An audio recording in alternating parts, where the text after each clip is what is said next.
Hi, I'm Dan Primack of peHUB.com, and here are your top 3 private equity stories for today, Monday, December 10th.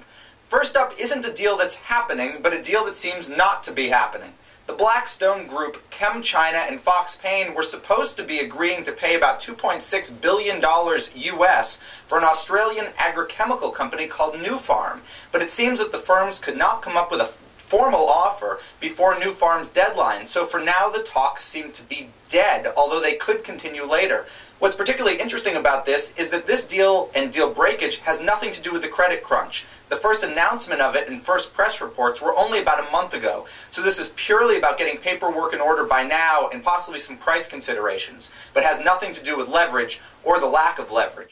Story number 2 is TA Associates, Boston-based private equity firm, has quietly raised $1.75 billion for a new fund it calls Atlantic and Pacific Fund 6. Now, the Atlantic and Pacific funds from TA trace their roots back to the early 1980s, when tax laws made it very difficult for a private equity firm to raise a single pool of cash from US-based limited partners and foreign limited partners. So TA just split them up into 2 separate pools to co-invest alongside one another.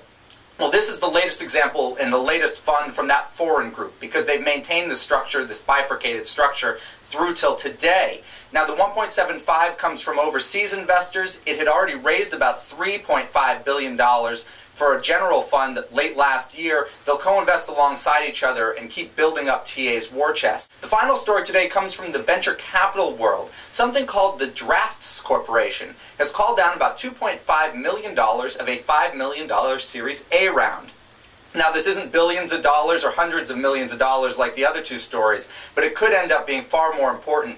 You see, Drafts is focused on building and manufacturing one of the key building blocks to Tamiflu, the anti-influenza drug, which can be used, among other things, to help treat avian flu. Now, Drafts thinks it has a better way to design this stuff and to mass produce it. It also is working to create new biochemicals, which can be used for drug-resistant influenza viruses.